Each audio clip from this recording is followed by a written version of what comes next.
Setahun telah berlalu sejak Perang Badar. Kekalahan memalukan di tangan kaum muslimin masih membekas di hati kaum Quraisy. Para pemuka Makkah yang kehilangan keluarga dan pemimpin mereka berkumpul di Darun Nadwah untuk merancang pembalasan dendam. Abu Sufyan, kini pemimpin Quraisy setelah kematian Abu Jahal, dan Utbah bin Rabi'ah, berbicara dengan penuh kebencian, "Kita tidak bisa membiarkan Muhammad dan pengikutnya merayakan kemenangan lebih lama. Kita harus menghapus aib Badar dengan darah mereka." Mereka mengumpulkan pasukan besar lebih dari 3.000 orang, dengan 700 pasukan berkuda dan 3.000 unta. Kali ini, mereka tidak hanya membawa prajurit, tetapi juga wanita-wanita mereka, termasuk Hindun binti Utbah, istri Abu Sufyan, yang bersumpah akan membalas kematian ayah dan saudaranya di tangan Hamzah bin Abdul Muthalib. Sementara itu, di Madinah, Rasulullah menerima kabar dari mata-mata Muslim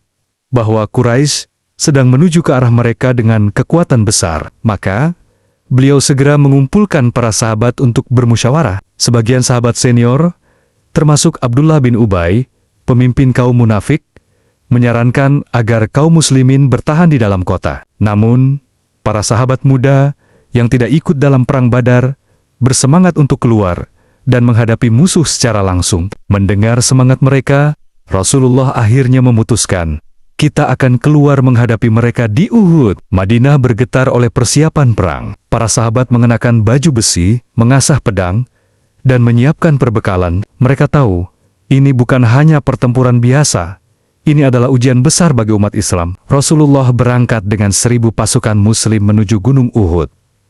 Namun, di tengah perjalanan, terjadi pengkhianatan. Abdullah bin Ubay dan 300 pengikutnya dari kaum munafik tiba-tiba menarik diri dari pasukan. Dengan wajah sinis, Abdullah berkata, "Muhammad tidak mendengar pendapatku. Apa gunanya kita bertempur? Kini, hanya 700 orang yang tersisa menghadapi lebih dari 3.000 pasukan Quraisy." Namun, Rasulullah tidak gentar. Sesampainya di medan Uhud, beliau mengatur strategi di sebuah bukit kecil yang kemudian dikenal sebagai Bukit Rumat. Rasulullah menempatkan 50 pemanah di bawah komando Abdullah bin Jubair. Beliau memberi perintah tegas, "Jangan tinggalkan posisi kalian.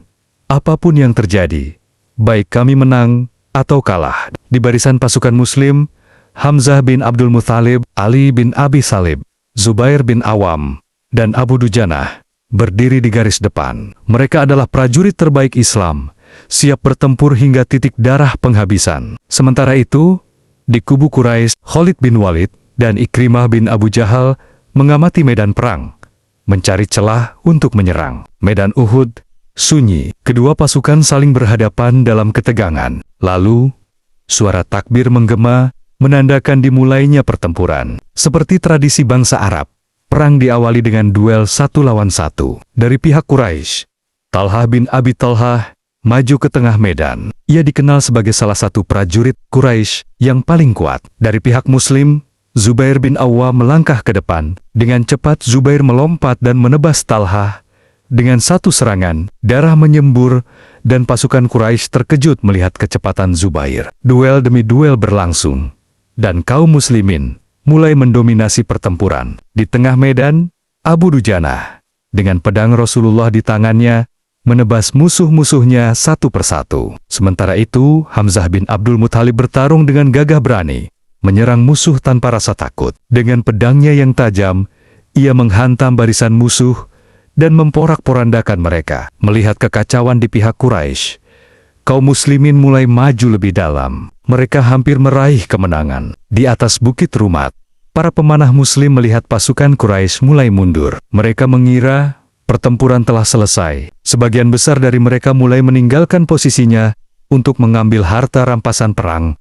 Meskipun Abdullah bin Jubair telah memperingatkan, "Tetap di tempat." Rasulullah memerintahkan kita untuk bertahan. Namun, godaan harta rampasan terlalu besar bagi sebagian pemanah. Di kejauhan, Khalid bin Walid yang selama ini mencari celah, melihat bukit pemanah yang kini hampir kosong. Dengan cepat, ia dan pasukan berkudanya berputar, menyerang dari belakang. Dalam sekejap, medan perang berubah. Serangan Khalid bin Walid menghancurkan barisan Muslim. Hamzah bin Abdul Muthalib bertarung mati-matian, tetapi akhirnya gugur setelah ditikam oleh Wahsy, seorang budak yang diperintahkan oleh Hindun untuk membunuhnya. Di sisi lain, Rasulullah terkena lemparan batu hingga jatuh tersungkur.